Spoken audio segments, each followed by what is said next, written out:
പ്രേക്ഷകരെ, കാഴ്ചകളിലേക്കും വിശേഷങ്ങളിലേക്കും വിശദമായി കടക്കാം. ആദ്യം നമ്മൾ പോകുന്നത് അത്തച്ചമയ കാഴ്ചകളിലേക്കാണ്. ഓണാഘോഷങ്ങൾക്ക് തുടക്കം കുറിക്കുന്ന തൃപ്പൂണിത്തുറ അത്തച്ചമയത്തിന് ഒരുക്കങ്ങൾ പൂർണ്ണം.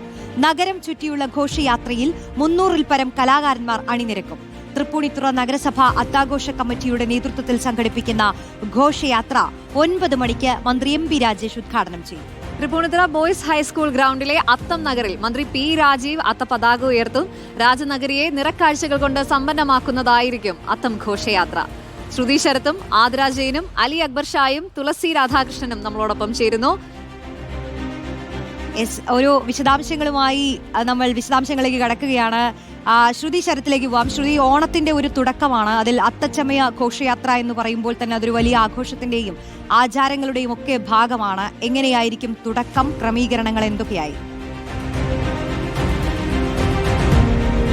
Good morning Roshni, Chaitanya. ആദ്യം തന്നെ ഒരു ഗുഡ് മോർണിംഗിനൊപ്പം തന്നെ അത്ത ആശംസകൾ കൂടി നേരുന്നു. ഇന്നിപ്പോൾ നമ്മൾ ഔദ്യോഗികമായി തുടങ്ങുകയാണ്. ഓണാഘോഷങ്ങൾക്ക് തുടക്കമാവുകയാണ് ഇന്നത്തോടെ. ഇവിടെ നിന്നാണ് തുടങ്ങുന്നത്. ഇപ്പോൾ ഞങ്ങൾ നിൽക്കുന്നത്, ഞാനും ആതിരാജയനും നിൽക്കുന്നത് നമ്മുടെ തൃപ്പൂണിത്തുറ രാജനഗരിയിലെ പൂർണ്ണത്രയീശ ക്ഷേത്രത്തിന് മുൻപിൽ നിന്നാണ് നമ്മൾ തുടങ്ങുന്നത്. ഇവിടെ നിന്ന് തുടങ്ങി നമ്മൾ ഈ അത്തച്ചമയം നടക്കുന്ന അത്ത ആഘോഷങ്ങൾ നടക്കുന്ന ബോയ്സ് സ്കൂളിൽ, അവിടെയാണ് ബോയ്സ് സ്കൂളിലാണ് നടക്കുന്നത്. അവിടേക്ക് നമ്മൾ ഇവിടെ നിന്ന് നടന്നങ്ങ് നീങ്ങും, അല്ലേ ആതിര?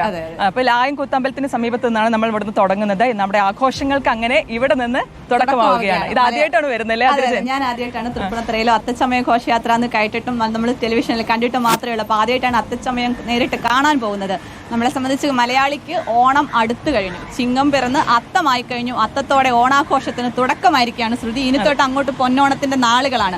ഇതുവരെ നടന്ന വിഷമങ്ങളും പ്രശ്നങ്ങളും എല്ലാം മാറ്റിവെച്ച് പ്രതീക്ഷയുടെ ആ ഒരു ഓണക്കാലത്തിന് തുടക്കമിടുകയാണ്. ആ സംസ്ഥാനത്തിൽ ഔദ്യോഗികമായി തന്നെ ഇന്ന് ഓണാഘോഷത്തിന് തുടക്കമിടുകയാണ്. ഈ തൃപ്പൂണിത്തുറയിൽ നിന്ന് ഓണാഘോഷത്തിന്റെ ഔദ്യോഗികമായി തുടക്കമിടുന്നു. മലയാളി ഓണം ആഘോഷിക്കാൻ പോവുകയാണ്. എന്ത് മൂടാണെന്ന് ചോദിച്ചാൽ ഇനി ഓണം മൂടാണ്, ഓണം വൈബാണ്. ഇനി അങ്ങോട്ട് ഓണക്കാലമാണ്. ഓണം കളർഫുൾ ആക്കാനാണ് മലയാളി ഒരുങ്ങുന്നത്. ഇന്ന് തൊട്ട് പൂക്കളത്തിന് തുടക്കമാവുകയാണ്.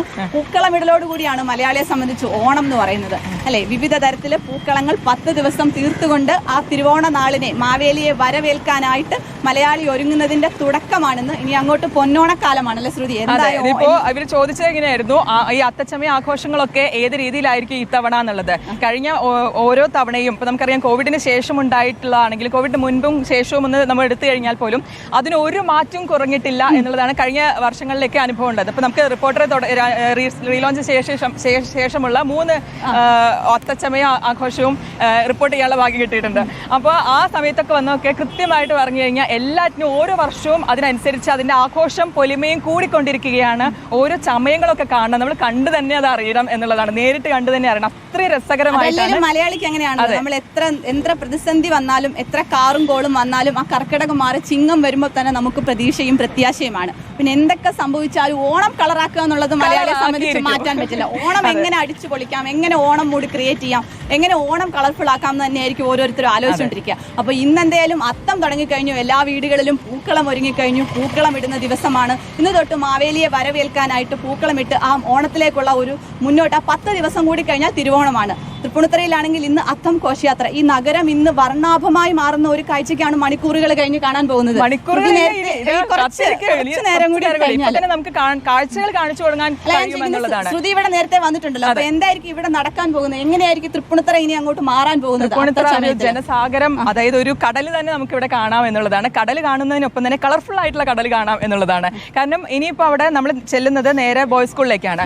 ബോയ്സ് സ്കൂളിൽ എത്തിക്കഴിഞ്ഞാൽ അവിടെ ഈ ആഘോഷങ്ങൾക്ക്, അതായത് ഈ ചമയങ്ങളുണ്ടല്ലോ, ഈ ചമയങ്ങളുടെ ഈ ഒരുക്കങ്ങളുടെ കാഴ്ചകളിലേക്കാണ് നമ്മൾ പ്രേക്ഷകരെ കൂട്ടിക്കൊണ്ടുപോകുന്നത്. 9 മണിക്കാണ് ഉദ്ഘാടനം. മന്ത്രി എം പി രാജേഷാണ് ഉദ്ഘാടനം ചെയ്യും. ഫ്ലാഗ് ഓഫ് ചെയ്യുന്നത് നടൻ ജയറാമാണ്. അതുപോലെ വ്യവസായ മന്ത്രി പി രാജീവ് ഉദ്ഘാടനം കൊടിയുയർത്തും. അതെ, ഇങ്ങനെയാണ് ചടങ്ങുകൾ, അതായത് അതിന്റെ കാര്യപരിപാടികൾ. പക്ഷേ കാര്യപരിപാടികൾക്ക് അപ്പുറത്തേക്ക് കാണാനുള്ള കാഴ്ചകളിലേക്കാണ് പ്രേക്ഷകരെ നമ്മൾ ഇനി കൂട്ടിക്കൊണ്ടുപോകാൻ പോകുന്നത്. അപ്പോൾ ഇവിടെ നിന്ന് ചെന്ന് കഴിഞ്ഞാൽ ബോയ്സ് സ്കൂളിൽ എത്തിക്കഴിഞ്ഞാൽ അവിടെ കാണാൻ പോകുന്ന കാഴ്ചകൾ എന്ന് പറയുന്നത് പലതരത്തിലുള്ള ചമയങ്ങളാണ്. പലതരത്തിൽ എന്ന് പറഞ്ഞാൽ അത് കണ്ടു തന്നെ അറിയേണ്ടതുമാണ്.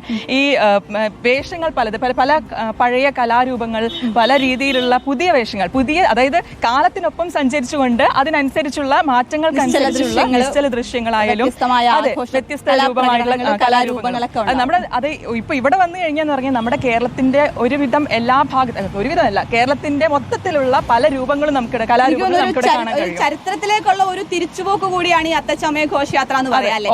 ഓർമ്മകൾ പുതുക്കുന്നു. അതുപോലെ തന്നെ പണ്ട് കാലത്ത് രാജഭരണം ഉണ്ടായിരുന്നപ്പോൾ നടന്നിരുന്ന ഒരു രീതിയാണ് ഓണത്തിന്റെ വരവ് അറിയിച്ച് മാവേലിയെ സ്വാഗതം ചെയ്യാനായിട്ട് ഇങ്ങനെ അത്തച്ചമയം രാജാവ് ഇങ്ങനെ നഗര വീഥികളിൽ എഴുന്നള്ളി പ്രജകൾക്ക് ദർശനം കൊടുത്ത് അവർക്ക് വേണ്ടി നടത്തിയിരുന്ന ഒരു യാത്രയായിരുന്നു. അപ്പൊ അതിന്റെ ആ ഒരു അനുസ്മരണം പോലെ ആ ഓർമ്മ പുതുക്കിക്കൊണ്ട് വീണ്ടും അതേ രീതിയിൽ തന്നെ വ്യത്യാസം എന്താണെന്ന് വെച്ചാൽ അന്ന് രാജാവ് പ്രജകളെ കാണാൻ എഴുന്നള്ളൂ എന്നുള്ളൊരു വിശ്വാസമായിരുന്നു. പക്ഷെ 61 ശേഷമാണ് സർക്കാർ ഏറ്റെടുത്ത് ഇതൊരു സർക്കാരിന്റെ ആഘോഷ പരിപാടിയുടെ ഭാഗമാക്കി മാറ്റുന്നത്.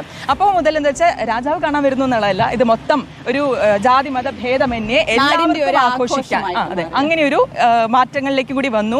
അതിനുശേഷം ഓരോ വർഷവും പുതിയ പുതിയ മാറ്റങ്ങൾ നമ്മൾ അതായത് കലാരൂപങ്ങളിലൊക്കെയുള്ള മാറ്റങ്ങൾ നമ്മൾ കാണുന്നതാണ് പിന്നെ കാണുന്നത്. അത് ഇനിയിപ്പോൾ അങ്ങോട്ട് ചെന്ന് കഴിഞ്ഞാൽ ഞാൻ ഇപ്പോൾ നേരത്തെ പറഞ്ഞ പോലെ തന്നെ ഈ കലാരൂപങ്ങൾ കാണുക എന്നുള്ളത് തന്നെയാണ് ഇതിലെ ഏറ്റവും ഹൈലൈറ്റ് ആയിട്ടുള്ള കാര്യം. അത് പല രീതിയിലുള്ളതാണ്, പല തരത്തിലുള്ളതാണ്, പല നിറങ്ങളിലുള്ളതാണ്, പല വർണ്ണങ്ങളിലുള്ളതാണ്. എന്ത് പറഞ്ഞാലും എങ്ങനെ പറഞ്ഞ് അതിനെ എന്നറിയില്ല എന്നതിനപ്പുറം ഇത് നേരിട്ട് കാണേണ്ടതാണ് ഓരോ പ്രേക്ഷകരും. ഇനി അങ്ങോട്ടുള്ള നിമിഷങ്ങളിൽ അടുത്ത മിനിറ്റുകളിൽ അത്തച്ചമയത്തിന്റെ ആ വർണ്ണാഭമായ ഘോഷയാത്ര എങ്ങനെയായിരിക്കും, അത്തച്ചമയത്തിന്റെ ഓരോ ദൃശ്യങ്ങളും എങ്ങനെയായിരിക്കും എന്നുള്ളത് കണ്ടു തന്നെ അറിയണം. അതെ, റിപ്പോർട്ടർ കൃത്യമായിട്ട് പ്രേക്ഷകരിലേക്ക് മുന്നിലേക്ക് എത്തിക്കും. ഇവിടെ വന്ന് കാണാൻ കഴിയാത്തവർക്ക് തീർച്ചയായിട്ടും റിപ്പോർട്ടറിലൂടെ റിപ്പോർട്ടർമാർ അവിടെ നിന്ന് ചേരുന്നുണ്ട്. അപ്പൊ ചരിത്രം കൂടിയാണ് ആതിര ജെയിൻ പറഞ്ഞു തന്നത് അല്ലേ? അതെ, അതെ. ഇനി അടുത്ത